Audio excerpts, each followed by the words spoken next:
In the tapestry of life, where every thread holds a story, America in Black and White emerges as a haven for the voices echoing through the heart of our communities.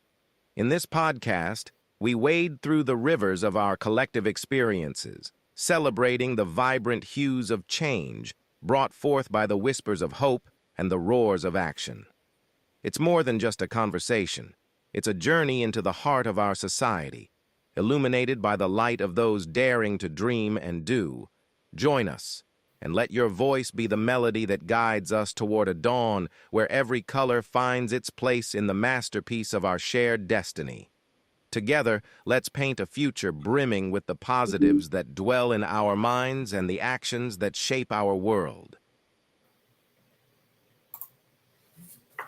Good evening, ladies and gentlemen, and welcome to another episode of America in Black and White, where we are coloring conversations on America's canvas.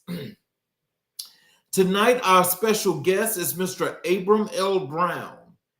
Abriam L. Brown's life is a powerful testament to perseverance, faith, and the drive to give back.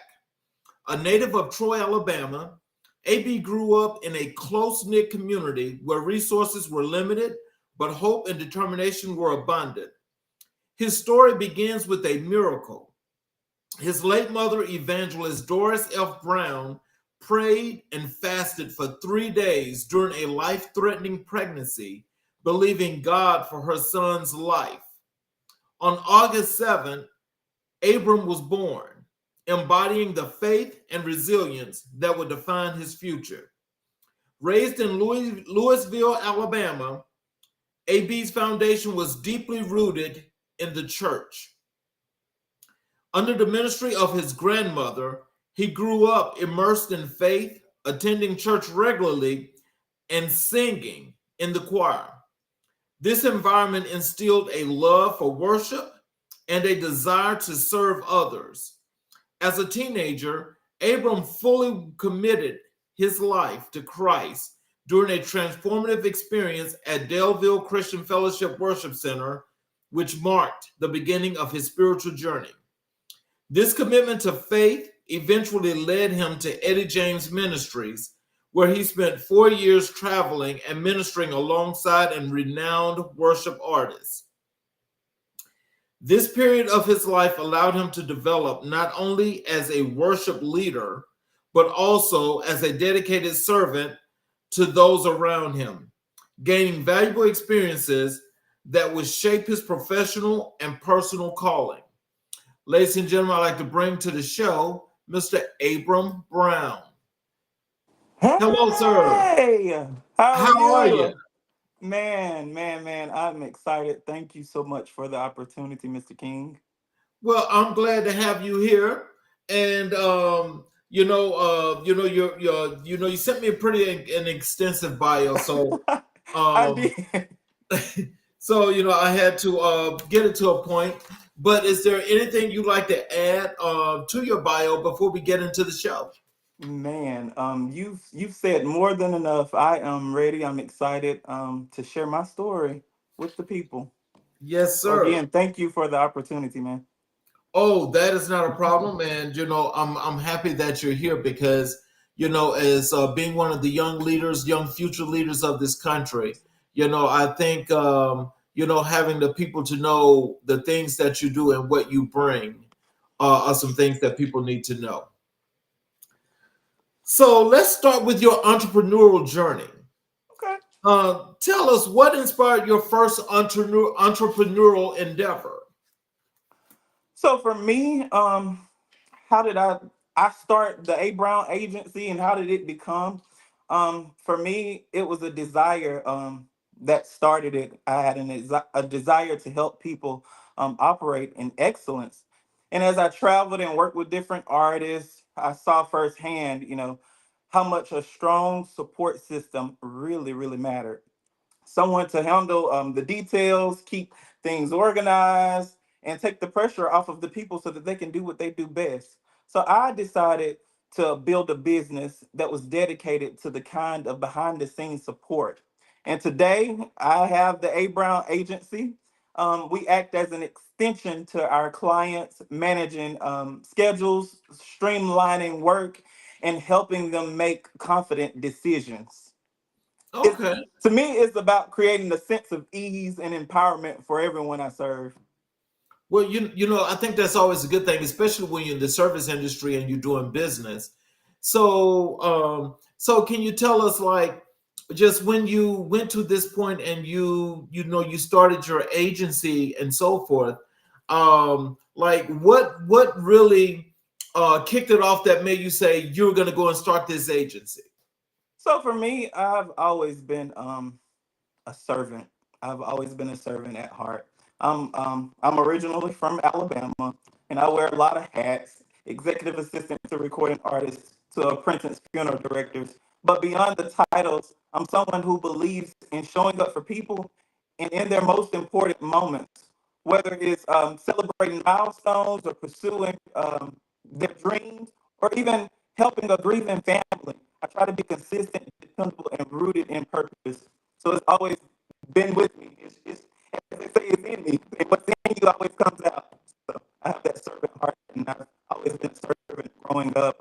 Just from being an usher in my grandmother's church to just watching how the pastor moves and seeing how just seeing different things. And I'm like, okay, we need to go get him some water. We need to go get her some hot tea or something. It's just always been in me. You're sounding a little choppy in your audio. Let's see. Can you hear me now? Yes. Is it still choppy? Yeah, still, yeah. Can you hear me? Are we good? Are we good?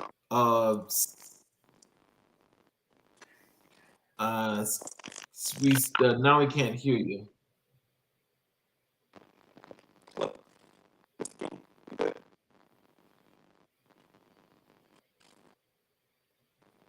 Let's see.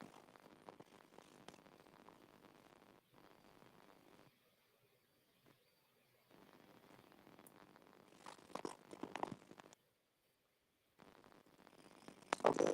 Can you hear me now? Am I clear? No, actually, it's still kind of like it's still doing the same thing. You started out really good. Did something happen?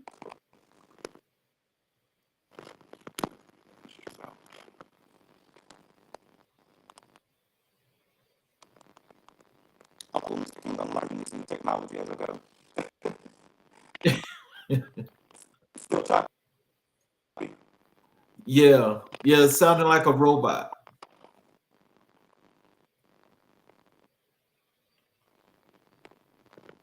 Let's try this.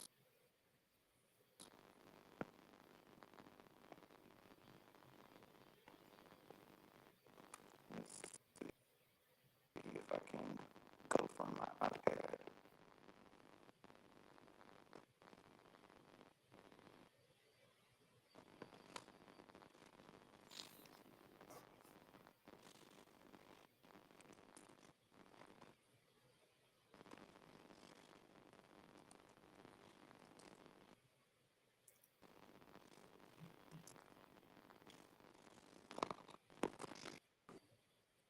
Can you hear me now? Am I good?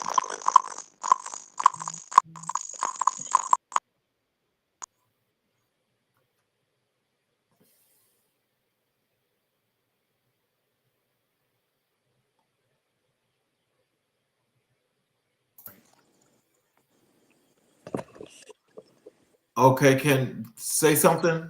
Hello? Am I good? Okay, now you're very clear. Okay. That's that old devil, as I say. He has no power. He has no power. So tell us, how would you define your personal business philosophy? That's good. So I define me my I define my faith is really the foundation, pretty much for everything. There have been seasons where I didn't know how things would work out, or where the next opportunity was coming from. But I've always believed God orders our steps. And if you stay faithful and do the work, the doors will open. And the doors have been opening as the seasons go. Even the setbacks, they've taught me important lessons, but my faith keeps me anchored, grateful, and willing to serve. Oh wow. So, let me just ask you this, being a young man like yourself, and being in business, and with the different, you say, the different hats that you wear and so forth. Can you tell us, I mean, like, have you been inspiring any other younger people that's around your age or younger that's learning from you? So I get a lot of feedback just from traveling with different artists. From my artists, like, who is that guy? He moves very swiftly, but he makes everything perfect. And me, I'm a perfectionist. Okay. I've always been that way. I like everything done correctly and effectively. So it's always been with me. And the younger generation coming up, they've been wondering, who is AB? Where did he come from? And for me, I'm like, I'm a little boy from Alabama. I've just had that servant heart, and everybody has always drawn to me for me, I'm like, for some odd reason. Well, But that means that that's a God-given spirit. yes, sir. Yes, sir. But I think all of it is really just a part of who I am. I never really me. I'm the type, I never really wanted the spotlight. So I Mhm. get more fulfillment in knowing I've helped someone else shine or feel better. Whether Yeah. it's an artist who needs their schedule handled or a grieving family who needs compassion. I love being that steady presence. So service has always been my way of expressing my purpose. Oh wow. Can you describe a pivotal challenge that helped shape your leadership style? Yes. So for me, I knew about prayer, but I Mhm. didn't know to the depths of how prayer really has kept me grounded as I've grown. I lost both parents at an early age, and in that, it taught me um, grief. It has its way, I would say, of dealing, but it's all in how you accept it, Mhm. and all in how you move forward. You Mhm. can't allow it to keep you, stay. You can't allow it to keep you stagnant. And for me, it's it's been that push. After losing them, I've been more than ever confident. I've been more than ever wanting to make sure that things are accomplished. And for me, I'm always, every day I wake up, I'm like, there's purpose. And when that purpose ends, the assignment is done. So for me, I want my assignment to be completed so that when he do come back for me, he Mhm. he'll tell me, well done, good and faithful servant. Oh wow. Well, I want to tell you, I'm sorry for your loss. All is well. What habits or routines have contributed most to your success? Time management has been one big thing. Growing up, I've always they call me old school because I wake up 5:30, 6 o'clock, get my coffee, and I'm getting the day started. Whether it's a weekend or something, or a day that I don't have anything to do, I'm just punctual when it comes to that. And I would say time management and being punctual has saved my life and my careers. Oh wow. So then, do you like manage your time based on, let's say, like alarms, or you have calendars? I mean, how do you manage your time? So me, I have man, a plethora of alarms, whether it's on my phone, my business phone, my iPad.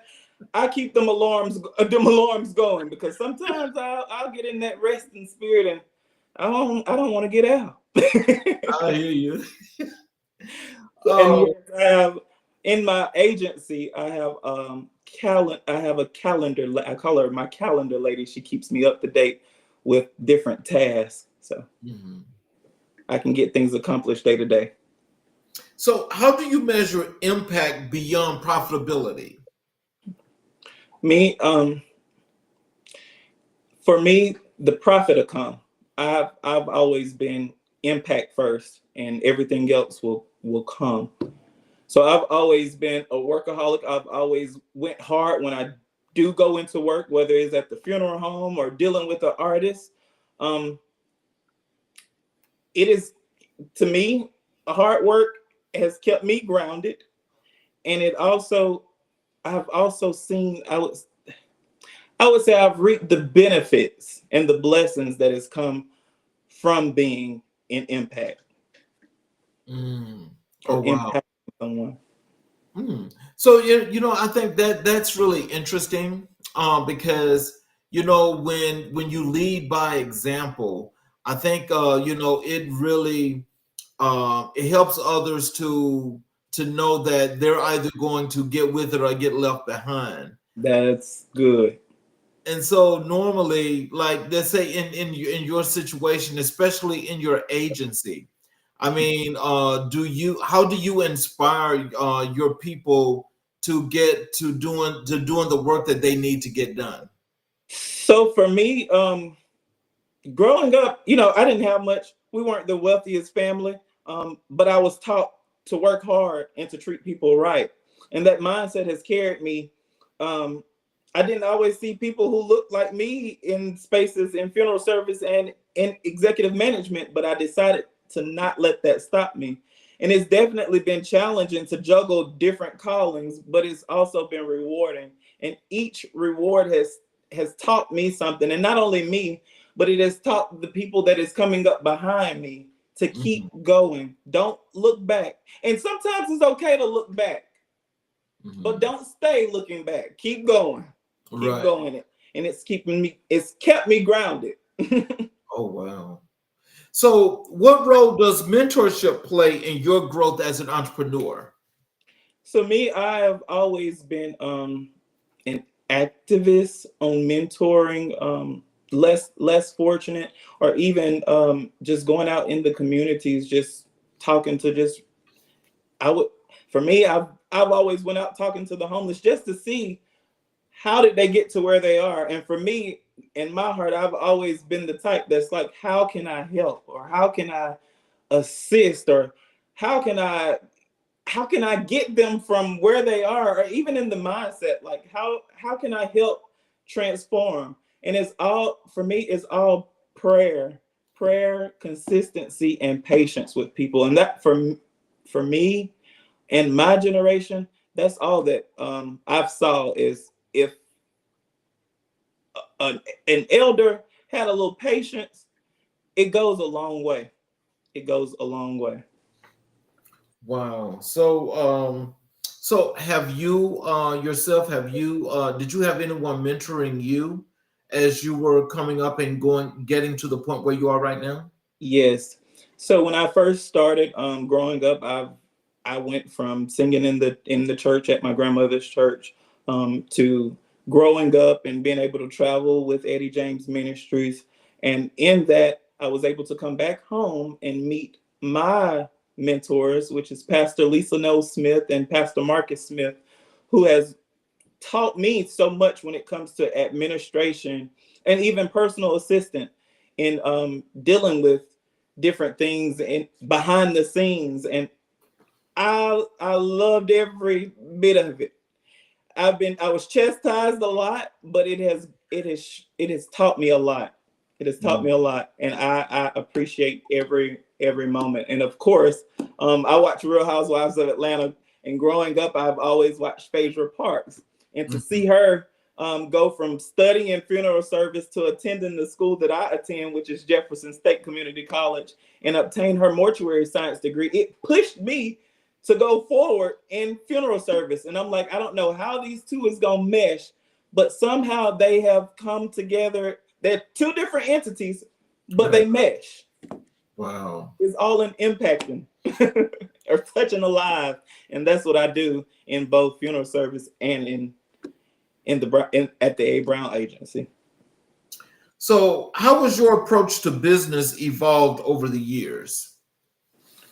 So as I've grown, I've learned how to turn emotion off, because of course, and I've said it before, I have a big heart.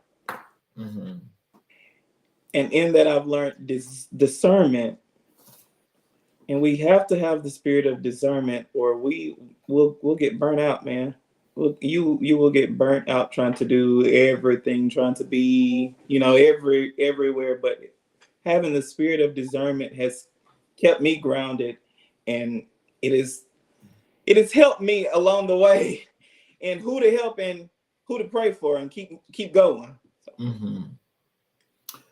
So can you tell us, like, when you I heard you mention earlier about artists. Mhm. What kind of work is it that you do according with your agency that you work with artists? What kind of work is that you're doing? So, majority of the artists that I work with, I do a lot of booking for them. I do a lot of contract agreements for my artists. I'm more so the middleman when it comes to my artists and promoters or authorized purchaser. So I'm basically the voice for my artists. So I do a lot of communications and getting contract agreements set, deposits put together, and as well as coordinating and keeping their schedules in place. Okay. So, in what ways have you built businesses that reflect your identity and values? I I feel with when I started the Abriam agency, like I said, I started out. It started out as a desire to help people, and it has grown, and just seeing firsthand from just observing how much management is really needed, because it can, and time is really important, because Mhm. if you don't have it, I mean, we can go all day long, and I've always been, even in the church realm, when God leaves, I'm leaving behind him. There's no need to prolong anything. Once he do what he has to do, Mhm. and he has left the building, we can exit with him. Mhm. So Uh, managing schedules and keeping that time management together is took me a long way. so, what legacy are you intentionally working towards through your entrepreneurial efforts? So for me, I love my family, and I have three nephews that hopefully I'll leave my agency behind. And I've always had that legacy mindset um, in assignments, living, growing.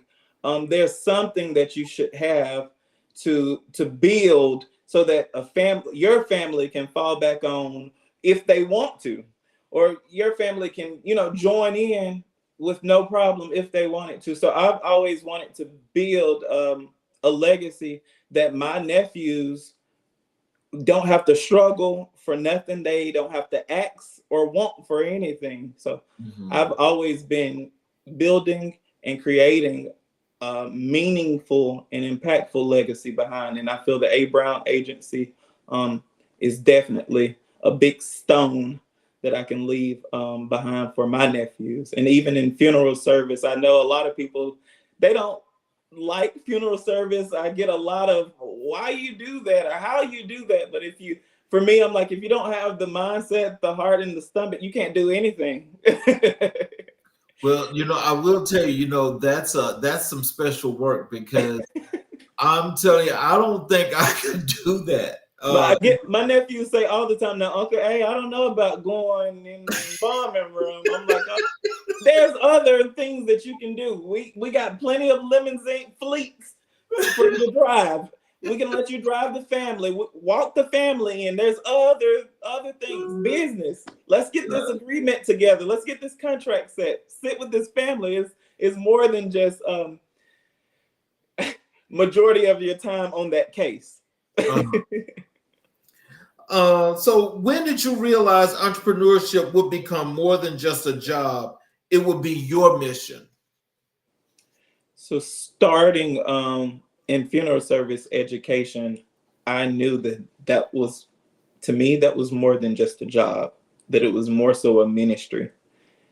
And it has, man, I've went from not being able to sit in a funeral home to now I can sit comfortably in a funeral home and help um, help a grieving family, give compassion. Um, Growing up, I told you, we come from a low income echo background, and working hard has always been my biggest thing, and treating people right Mm-hmm. has always stuck with me, and it has carried me till today. Mm. So let's transition over to your consulting and strategy that you do. Mhm. Tell us, how do you approach working with organizations that are resistant to change? Hmm. So for me, I always try to find that middle. Mm-hmm. I've always been that neutral guy. I'm not a confrontational person per se, but I'm always trying to find that middle for both ends to be comfortable. And growing up in the church, of course, it was traditional. And then as I grown older, things change when it comes to how the church is running. So I've learned to, you still need that tradition, because that for me, that's the foundation. And you have me and our generations that's coming up, that is, I mean, it's totally different from how it was. But if we can mesh those things, man, there's nothing that I would say God couldn't do. Mm-hmm. Well, I got to tell you this. I love your spirit, because, and I'm sure that whenever you come into the room, you light up the room, because that takes a special person. So I just want to tell you that. And so being a special person that that's got that kind of light behind you and surrounding you, like, has there ever been times where, when you do go into rooms, sometimes that you really have to be a little extra to pick things up, and sometimes yourself?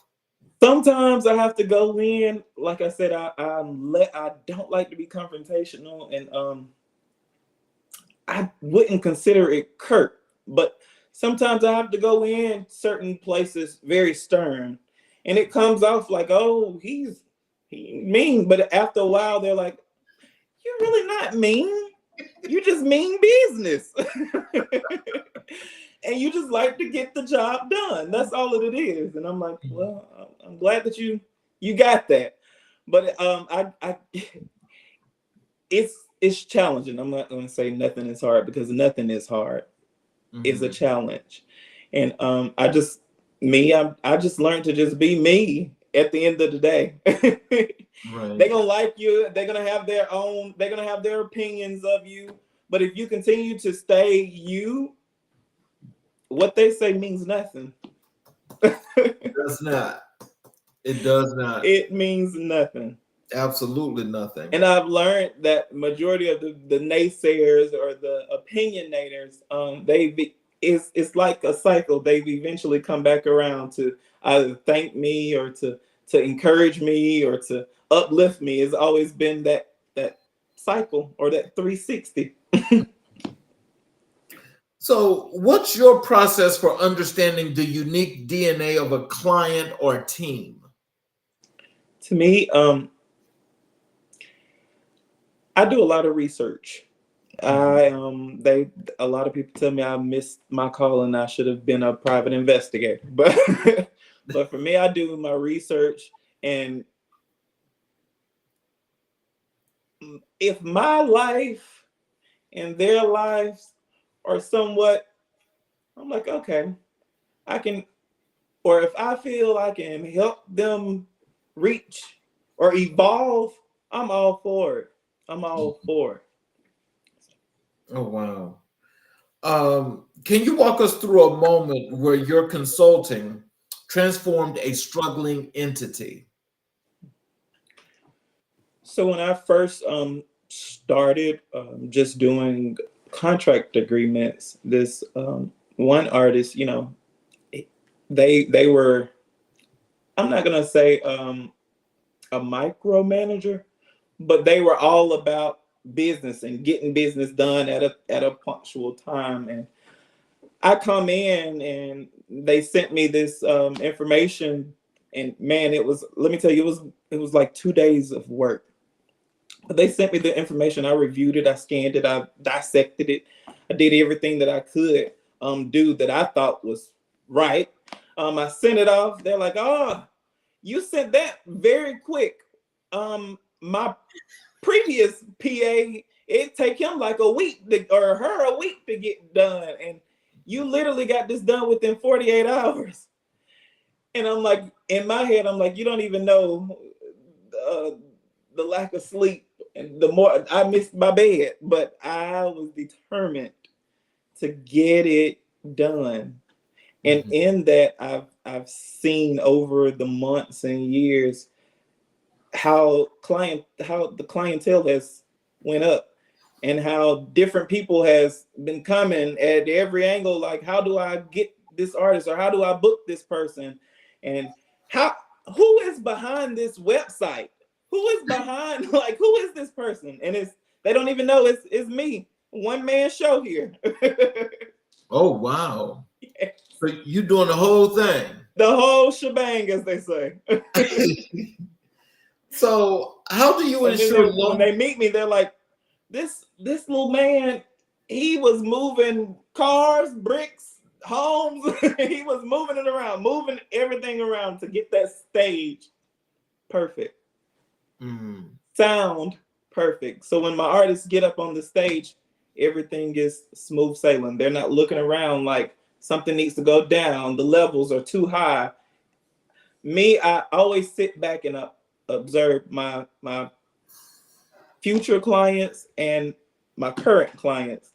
And as I observe, I just take everything in, and I know what they need. I know what they're thinking. And I say is something God has literally, he graced me with. And I'm happy and I'm grateful.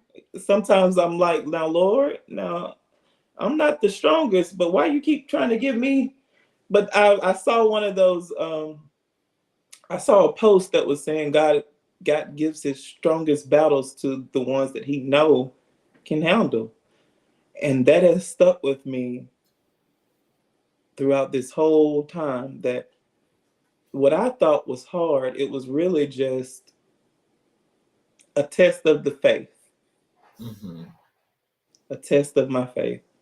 And if you have that mustard seed, that's like a grape. So how do you ensure long-term sustainability for the strategies you design?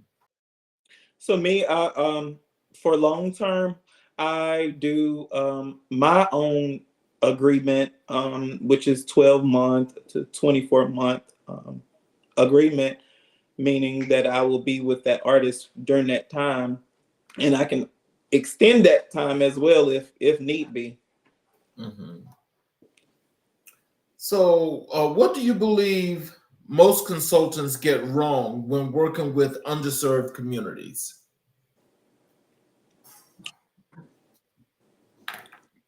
They ain't, for me, is reach for the stars, but also be realistic.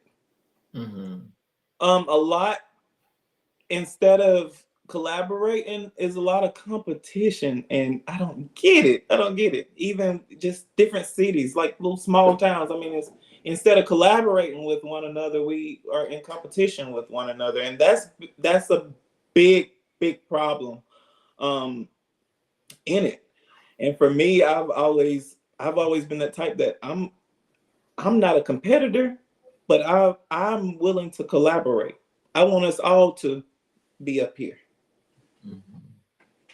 And if I can pull you up here, oh, you best believe I have that retractor ready. How do you balance strategy with storytelling and consulting? Now, I'm sure this is really interesting. How do I balance strategy With and storytelling. so personal experience for me is personal experiences that I can share that I've went through and I've overcome, and I just take those experiences and strategize and make this big plan that seemingly comes smooth sailing and peaceful. Wow. So, how do you handle setbacks or pushback during a consulting engagement? For me, I've always been when it's your time is your time. Hmm.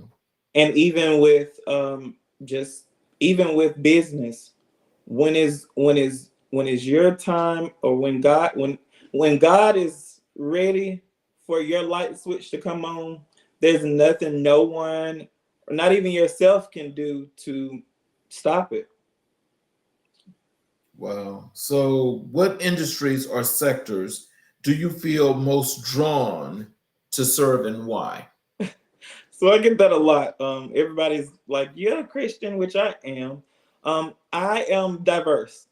So Hmm. I've worked with R&B artists. I've worked with gospel. I've done to me. I've done it all, and I just remained the same. I don't try to push my religion onto people.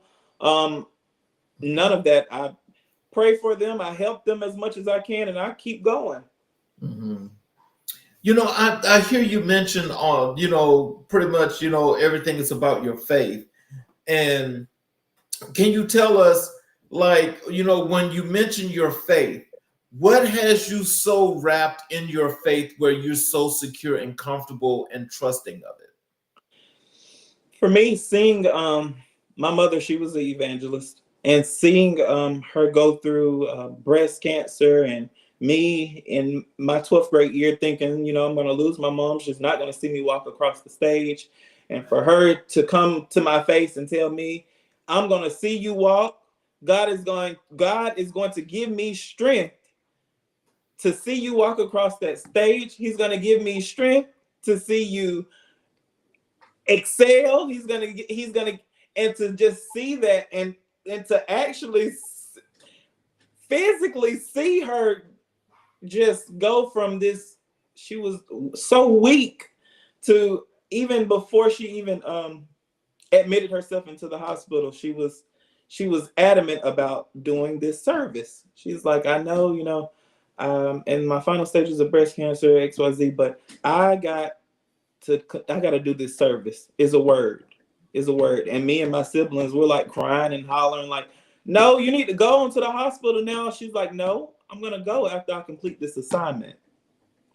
She Mm. went, and man, she preached. Oh my God, she preached so hard. And everybody was looking around at us, at her kids, like, what is wrong with them? Because we're just poor. And we're like, if y'all only knew what she was going through, if y'all only knew that she was literally bleeding physically and giving her all, that, to me, it it gave me a boost in my faith. It gave me a boost even in strength. Even when I feel weak, I'm like, even when I'm weak, I'm strong. I have to keep going. I have to keep going. It has given me that push and Wow. drive. Wow. So do you get to speak a lot, especially when you're doing your church services with a lot of the communion, or do you just get the opportunity to speak at all, and people get a feed from you, because I'm sure you're giving bursts of energies when you're talking. So during like service, of course, I'm more so the executor or executive when it comes to orders of services. And me, I do the opening service, and then sometimes when I'm certain Sundays, I'll go and I'll do praise and worship, and then certain Sundays I'll be over offering. But me, I try to put different people in different places to push them and not keep them seated. Hmm. So But everybody, with my story, just having just a regular conversation, everybody has said there's more.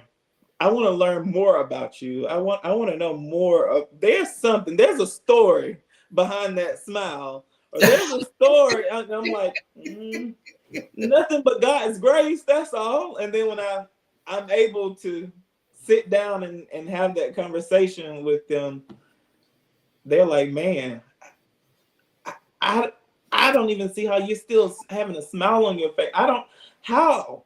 I'm like, it's really not me. And when my mother passed, I felt like a piece of her when it comes to peace and strength. It fell on me. Oh wow. It fell on me, and I've had a few prophets that prophesied, the mantle has fallen on me, that was on her, and I'm like, that's big. That's too heavy for me. No. No ministry. No, my ministry is just inspiring, encouraging someone. Let me be that inspirational leader. I'm not the minister. No, that's not me. So I'm grateful for her and Mhm. for her being in ministry, but I'm like, that's a lot. Have That's you ever it. thought about going into the ministry?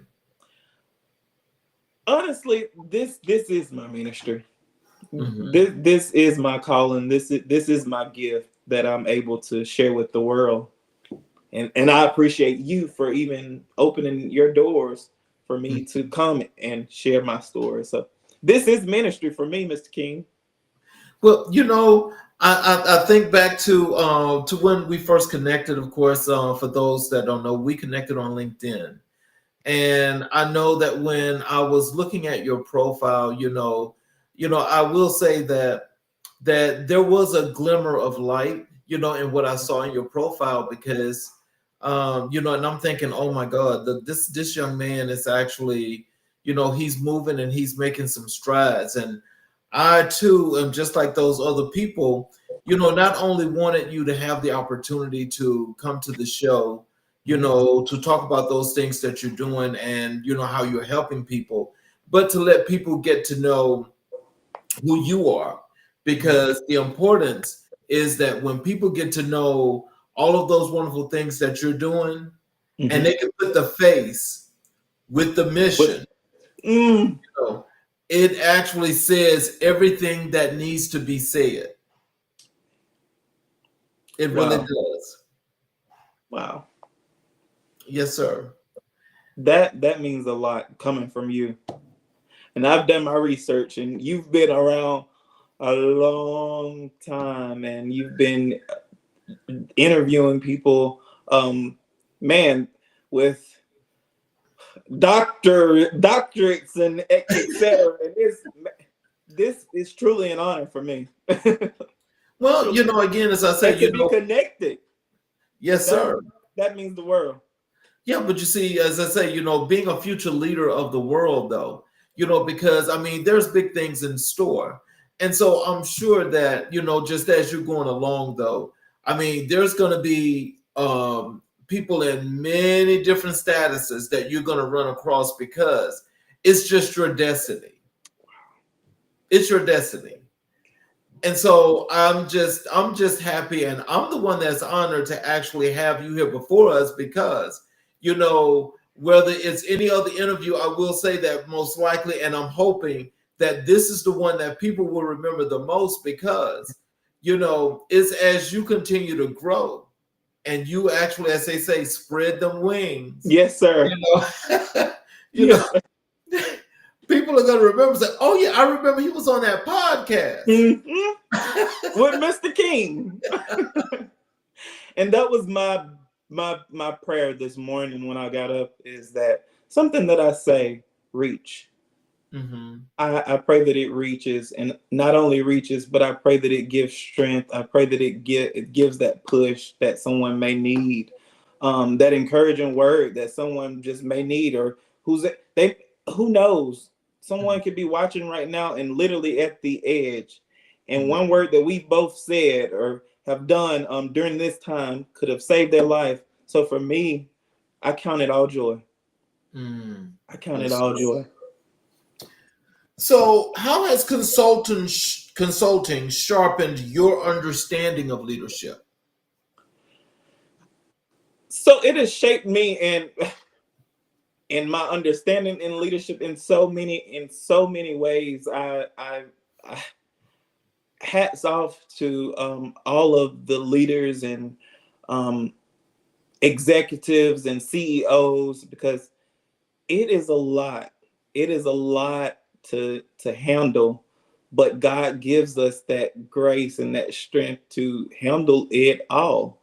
And it's certain people that He gives different callings and gifts to that can handle things that I feel is the hardest challenge there is, and it's for someone else is like, oh, that's like a feather. Mm-hmm. So for me, just being able to sit back and observe different leaders growing up, seeing their drive and seeing how they literally move on Mm-hmm. faith. Mm-hmm. It is stuck with me. Mm-hmm. Wow. So, how does your background in entrepreneurship influence your consulting style? So it for me it influenced it a lot, and I count it a privilege, but perseverance isn't an overnight isn't an overnight miracle, and I had to learn that it's more slow cooking. It's like slow cooking your dreams with low heat and a dash of prayer. So staying faithful, showing up consistently, and trusting that the doors, will open, and just don't forget to knock sometimes. I've always remembered the best way to leave a legacy is to lift others as you climb. So Mm. I like that. That more than just makes sense, but that actually just adds a lot of flavor and a lot of fuel. For those that pretty much might not know where that next move is coming from, but to get some understanding as to maybe how to move and shake. mhm. I'm intrigued by your thoughts. It sounds like you're exploring new strategies or perspectives. Let's Can you tell me more about what you're trying to figure out? let's let's Like that. I just heard figure out. the First, you have to figure out your why, Finish your thought. because otherwise, you'll just feel like a hamster on a wheel. And hey, it's okay to have more than one wheel, but structure your time, build and rest. Yes, naps count. Did y'all get that? And if you feel like quitting, remember, even macaroni and cheese takes patience. Mm. So let's transition over to your work as in community outreach and empowerment. Mhm. So what's the heartbeat of your community work? So the heartbeat of my community work, I try to do at least once a year, go back to Atlanta, Georgia, which is where my father is from, and go back and feed the homeless. And I've been doing that since I was 12. Mm-hmm. If I can remember, I was 12. And my mom and dad, we would go downtown Atlanta before we go back to Alabama. And they would go, just to see downtown. And I would see homeless people just as we passed. And I'm like, man, can we go by McDonald's and go get like a burger or something for them? And it went from 2 double cheeseburgers, because they would only give me $3 at that time. Like, I'm only giving you $3. You do whatever with that. So I would go get 3 double cheeseburgers to give to someone that I knew I felt needed. And as I grew, that $3 became 300, and from 300 to 3,000. And now I've always had that heart to help and just be a help and be a light where I can. Oh, wow. I do a lot of for Christmas I do the tours for tots in the community. We do a lot of back to school bashes. in the community that I help out with. So I'm pretty active. Mm-hmm. And our funeral home does this parade every year in this low poverty area of West Anniston, and we coordinated that and we started that and we do it yearly, and we've been doing that for over 10 years now. So, which project or initiative are you most proud of and why? I would say the biggest project and initiative I'm I just, man, it for me it was like, why didn't I think of that? But it was we started this clothing, they call it clothing ministry. I say clothing outreach. To me it's the same thing. But we started this clothing outreach at our church, where the homeless or the less fortunate can come in and grab items that they need, shoes, clothes. Is a lot in this this room that I call the grace room. And me, I everybody throw, when clothes get old or clothes get too small, we throw them away. I've always kept my stuff. I've always kept my stuff to give back, because I'm like, it's somebody that doesn't have a t-shirt that may need it. So why would I throw this away when I can literally give this to, the center of hope that can help someone else? Or for me, we have this closet now at the church that's called the Grace Spot, that they can go in and grab what they need. So, how do you engage communities in ways that feel authentic, not performative? For me, it all goes back into tying personal with what is going on. So I've always tied in different stories that I have went through and I've overcame to help. What changes do you hope to see, and how we approach outreach in the next decade? So for me, with my community, I would love to see more of our youth helping one another versus bashing one another. I I want to see, and if I can help or be a light or voice to my generation and the generation to come, violence and gun violence, that isn't the way. Mm-hmm. It isn't the way. For me, I'm like, having an effective communication that'll take you a long way. And I think that will bring down a lot of violence that is going on in our community. Well, can you tell us this? How has your outreach work shifted your own worldview? Wow. So I am more appreciative for the small things. Man, I wake up every day, like I said, I wake up every day, and I know when I open my eyes that there's purpose.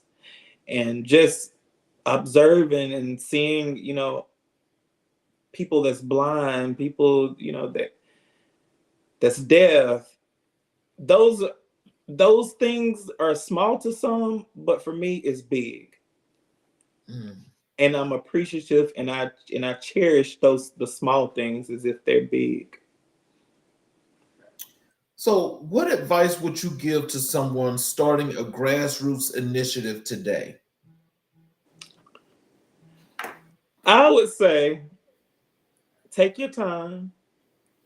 As I say, let that roast slow cook.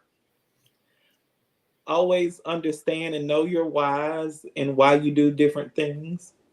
Stay faithful and show up consistently, and trust that every door that you go through is meant just for you to go through. In what ways do you blend activism and economics in your outreach? It ties. To me, it goes hand in hand. Mhm. It goes hand in hand. Without one, you can't do the other, and without the other, you can't do that one. So to me, it goes hand in hand. So with that being said, because I do agree with that. So can you tell me, do you think that when you say they go hand in hand, is it safe to say that this you have activism here and you have economics here? You've got underserved, marginalized communities here that are suffering, and people can't afford stuff, they can't eat, they really can't live. But from this economic perspective, for those that can't actually at least come close enough to reach this to get some, how do you merge the two?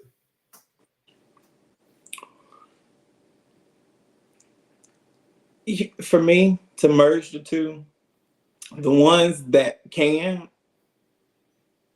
let's not be selfish. For me, is let's not just be selfish. In order to give, in order to receive, you have to give.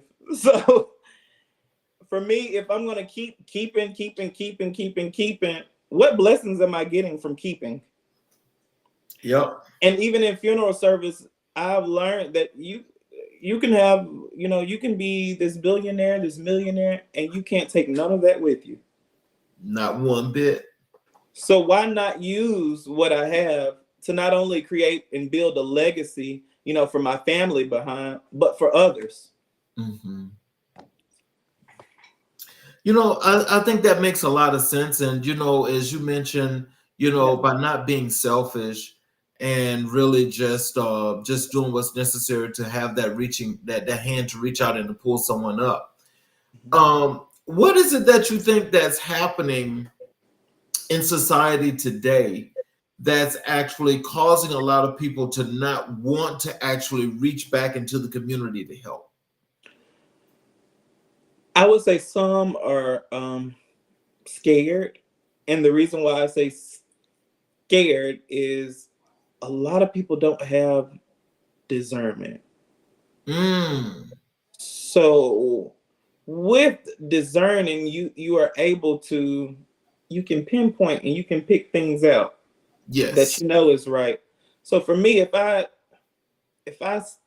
know that this person is lacking in this and I have what they need to succeed or to grow, why not?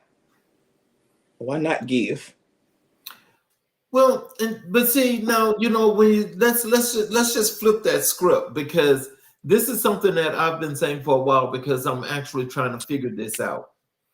Those that come from those communities where they actually were able to move through and flourish, and they did that because the community helped them out.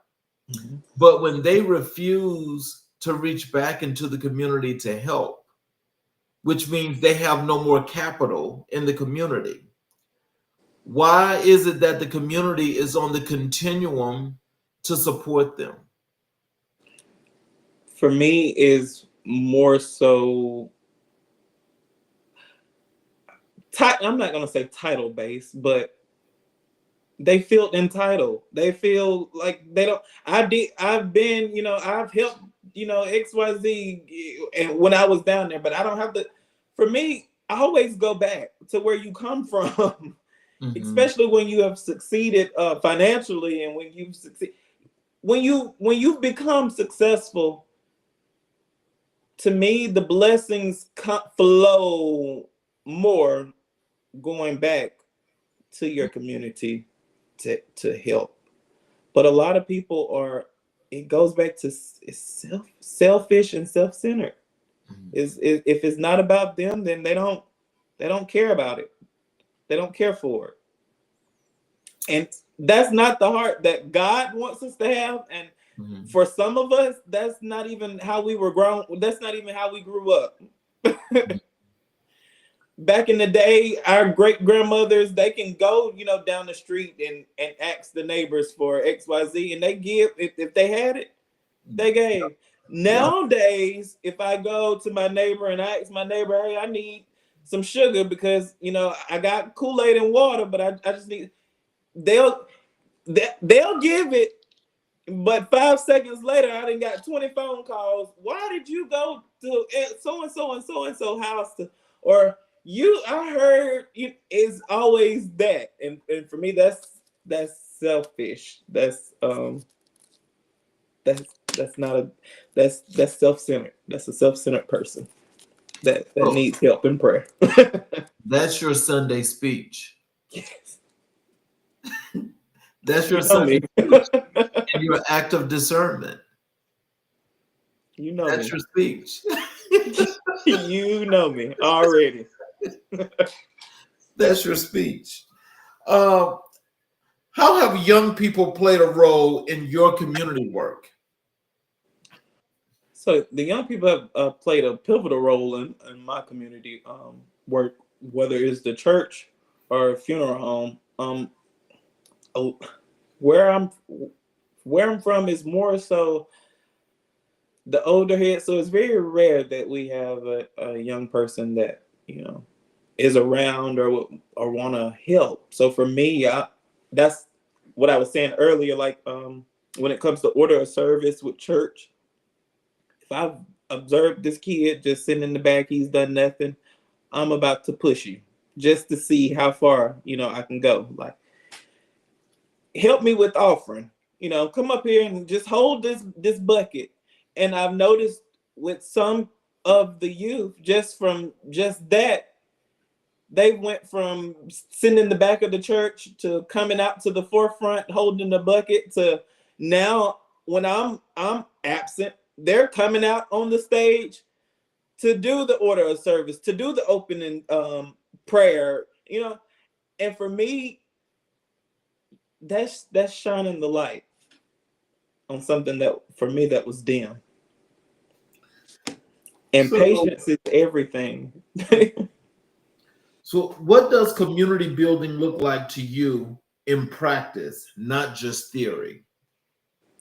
So for me, it is coming together as a community to see what is it that we're lacking, what we have more than enough of, and where can we meet in the median or middle to make things work effectively. No, that's actually really cool. So like, well, with that being said, though, does that encompass pretty much like everything from, as you mentioned earlier, from the economic perspective, in that gathering and doing what's necessary to just build up and out? From economic on down to marketing, strategy, all the way down to finances. It all ties. And the conversation has to be had. It does, most definitely. What's your long-term vision for generational change in the communities you serve? For me, I want to see this generation I feel like it's a snap. Like I want to see them snap out of this poverty level mindset and this settling for less than mindset. I want to see this next generation that's coming up going harder than ever. Okay. And then the time we're living in is time. Yeah. Time, or we'll die out. And well, I think that's probably an eventual thing, but I think for what's happening today, it's like something is trying to accelerate that. And if we don't stick together for me as a people, is nothing that if we don't stick together as a people,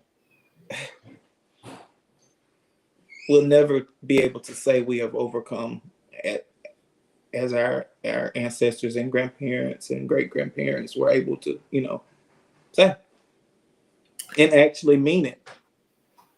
And so when I reached out to you, and I mentioned to you that we do Black History 365. Of And course, I've done my research on you.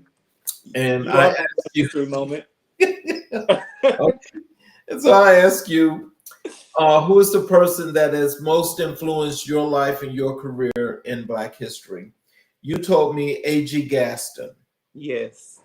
And so what I want, just if you can tell us, when did you first encounter the legacy of A.G. Gaston?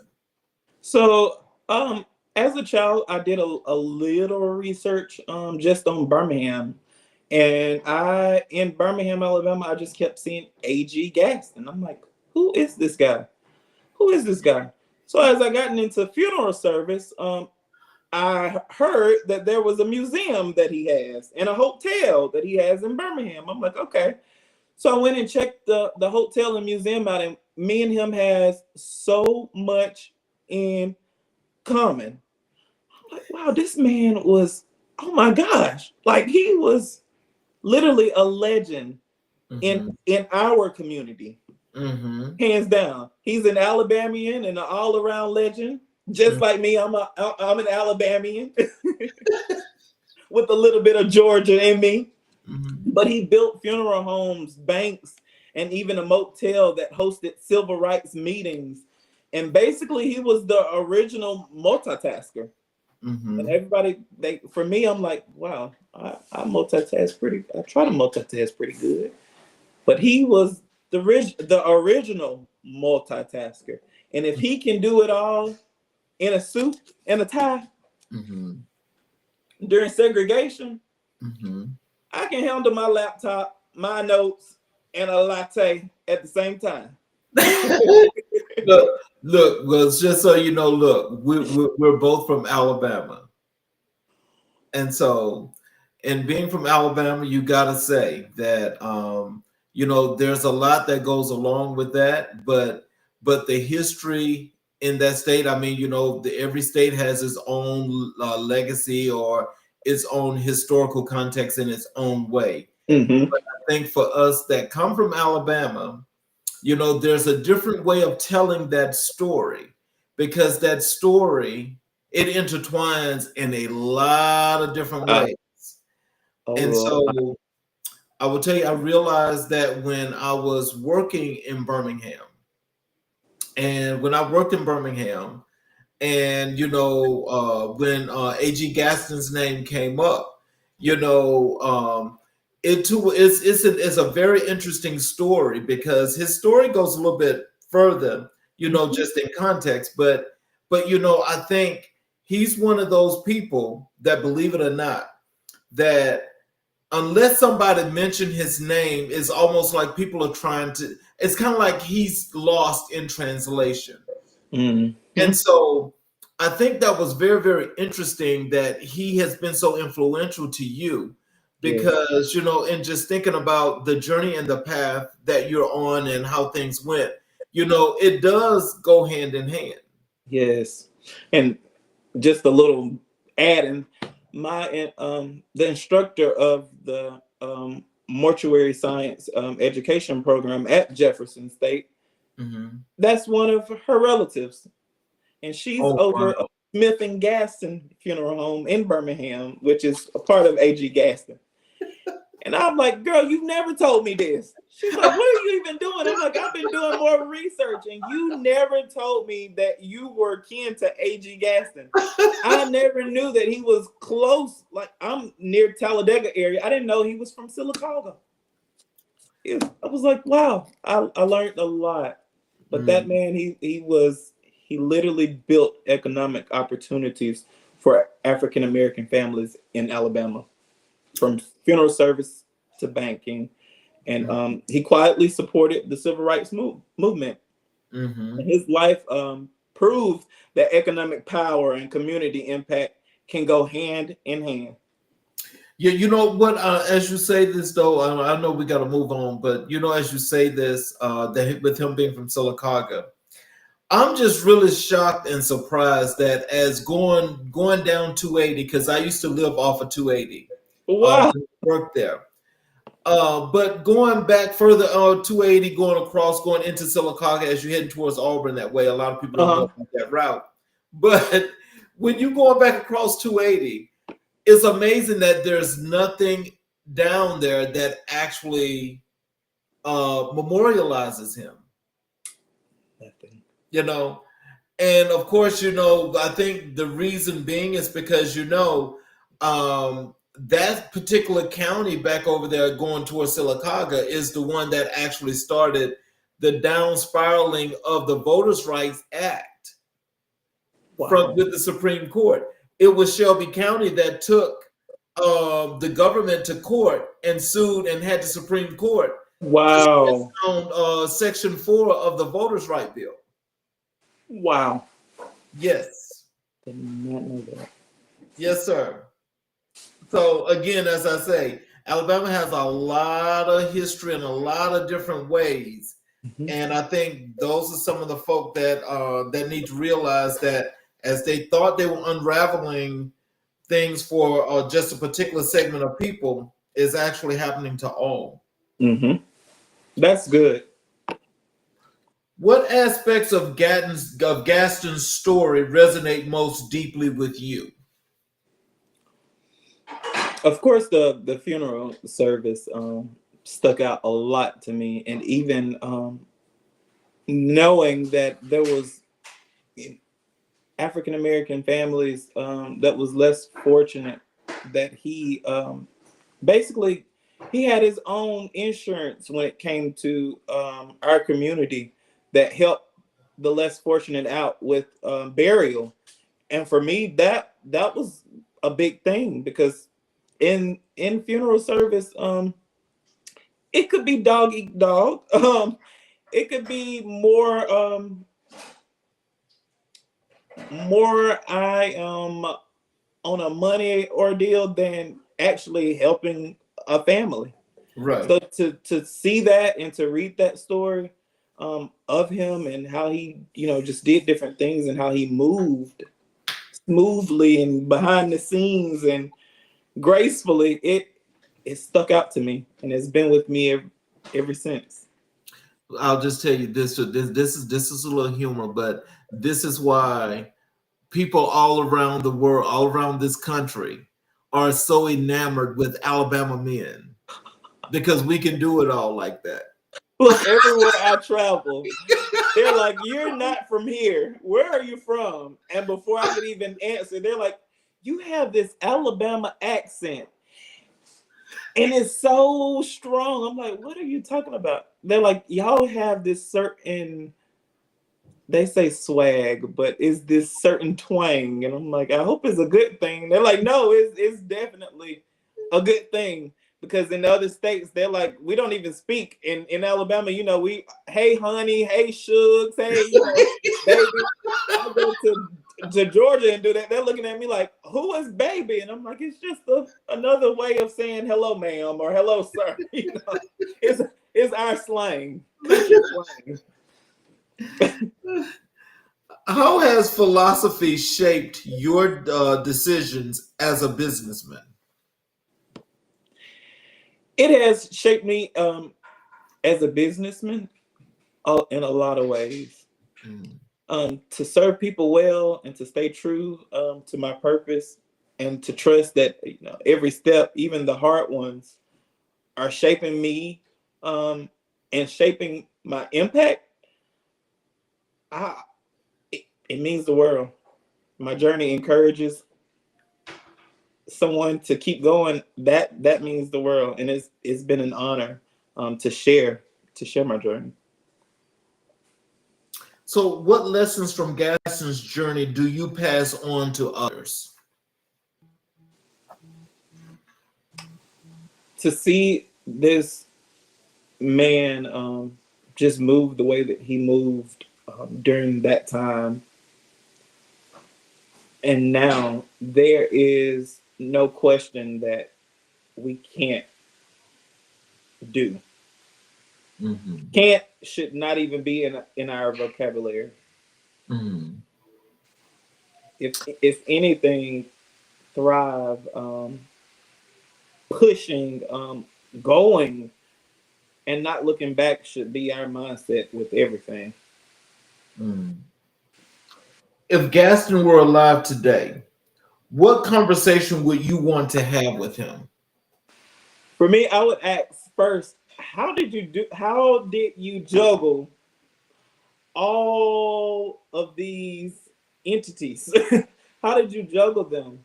Because if it's challenging now, back then I know it was even more challenging. So how did you do it? And how did you do it with so much grace?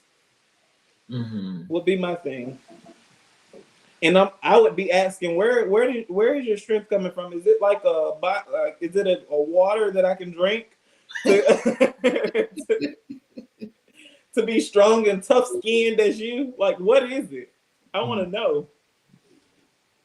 And I would be asking, like, is there any wisdom that you can give me or any nuggets that you can drop me that I can take with me as I grow in this profession? In what ways have you tried to emulate his sense of purpose and service? So every family that I've dealt with, just seeing how he moved back then, he treated every family, even if they weren't blood, as family. And for me, that has been my biggest thing. Even in the artist realm, I treat everyone as if they're my family. So I would want them to be taken care of with the highest, you know, regard. How do you keep the spirit of Black excellence and resilience alive in your work? For me, just being me, Mhm. just being me and sharing, just sharing daily, just different wisdom nuggets that I've learned throughout the years of living. Mm. So, do you ever feel like, just as time is going by, do you ever feel like sometimes that, with all the things that you have given and you're sharing a lot and you're just being such a people person, do you ever feel like sometimes that people are taking advantage of you? That's when discernment all ties. But yes, I've always sometimes I've felt like I was overworked or and underpaid. But in that I've learned different lessons and different nuggets that I could take with me, and it has grown me to who I am today. I went from questioning like why, and now I'm like, why not? Why Well, not? I mean, but when you think about it, I think that's more than just valid, especially as a question. But when you think about you in general, for the things that's part of your makeup, who you are, that bright light that you are, you being that star. Do you ever sometimes think that, with all of that, sometimes that people are trying to dull your light? If you don't have haters, you're not doing anything. I'm just, I'm just gonna say Okay. that. If you don't have those down talkers, naysayers, Uh, sweetie, you're not doing nothing. You're not okay. doing anything. And the more that they talk, the more that you have to realize they have your name in your mouth, and it may be negative, but somebody else may see it as something else. And here you are, you talking down, and your friend is now my client. Hmm. Because they were able to actually on their own connect and figure out who is this guy. And then when they find out, they're like, oh, he's not what. Yeah, that was just a hater, baby. So But we love them and we keep praying for them, and hopefully they move forward. So when you think of A.G. Gaston and you think about the work that you're doing right now at the funeral home, what or how would you, if the opportunity presented itself to you to actually create your own functions of funeral mortuaries, would you market them and target the things in which he's done to actually bring that back, but evolve it into a whole lot of a bigger situation? Pretty much, and what he was on and what I'm on now is pretty much the same thing, just two different, I would say, two different backgrounds. Mm-hmm. But for me, helping people get the job done and helping people in general that's just my heart. And reading his stories, helping the community has just been his heart. That's just been his way of showing his service. Mm-hmm. What message do you think A.G. Gaston offers young Black entrepreneurs today?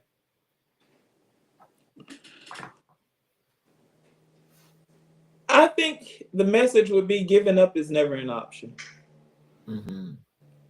It's just not an option. Okay. I don't feel like he didn't give up even after death. His legacy still remains. Mm-hmm. But would you think resiliency is one of the words to describe him more than anything? Very much so. Very much so resilient.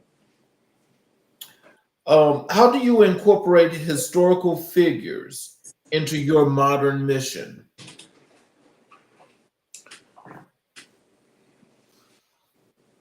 Me, I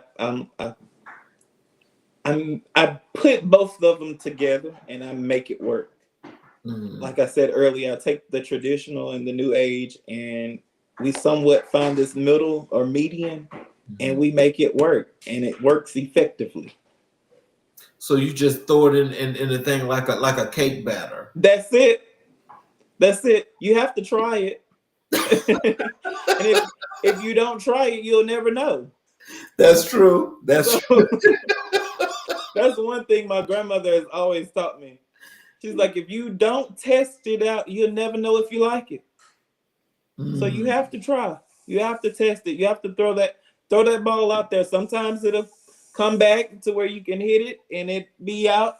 You didn't hit the ball out in the field, and then sometimes it'll go to the first baseman and he didn't grab the ball and you're out. But it's all about trying and starting over as many times as you need. And I always tell a lot of people, it's okay to reset as many times as you need, just don't stop.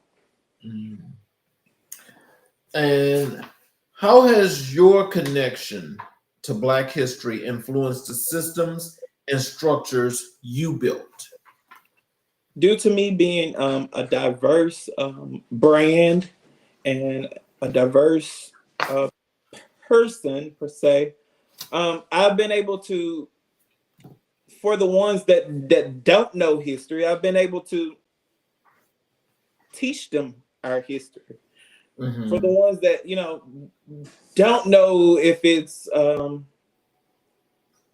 right thing to say or the wrong thing, I'm able to be that teacher in a way. Okay.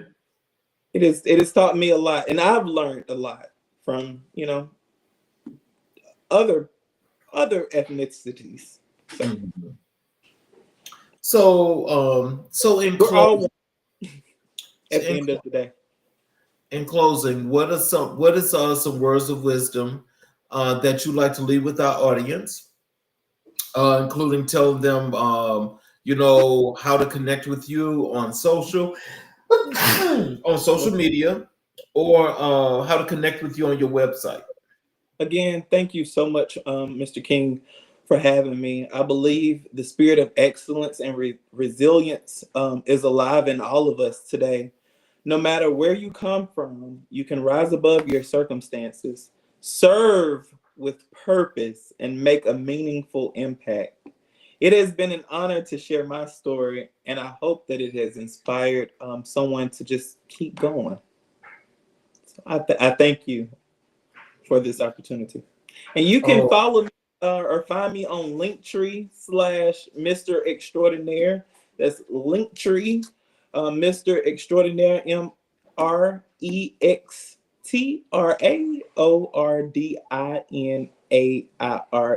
You can follow me on there, and my Instagram, Facebook, all that good stuff is on Linktree, so you guys can stay connected. Well, I want to first of all, I want to thank you for spending this time with us. It's been really great and an enlightening show because, again, you know, to see the future that's bright, I'm definitely hoping that this continues, and I'm sure that there's much success for you as you continue to travel the roads that you're traveling.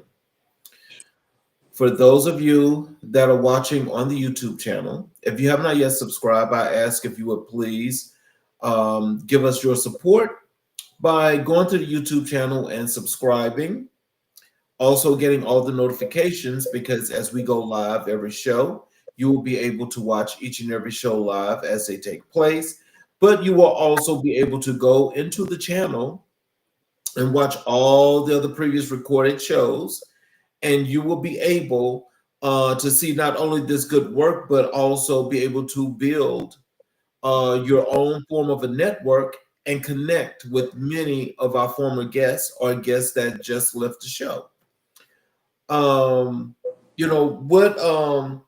What Mr. Brown has just displayed for us today is he has told us not only the purpose and the strength in community, he's also given us a sense of purpose as to being an entrepreneur, why being an entrepreneur is not just so important, but also the relevance in contributing back to the place in which you come. This is something that I think each and every individual that's not only watching this show, but around this country should get a sense of, is to have that sense of community, because if there's no loyalty or no contributions to your community, you can't build it. But if you have that contribution and you have that loyalty to your community, and it means everything to you, that means that you're willing to do what's necessary to ensure that it gets to that standard that you and every individual that lives in that community wants to get it to. That's good. We are here as a resource to ensure that community is community, because we're all about building communities. So we are a team. Don't care how other people may look at it, we are a team. And as a team, we're very strong. It's when we're divided that we fall. So I want to thank each and every last one of you for watching tonight's show. Please come back and watch us again tomorrow night, as we have another great show for you tomorrow. We want to thank Mr. Brown for spending some time with us, because, again, you're looking at one of the future leaders here of America, young Black man that's on that path. So let's support and let's build. I want to thank you again, Mr. Brown. I want to thank everybody that was watching the show.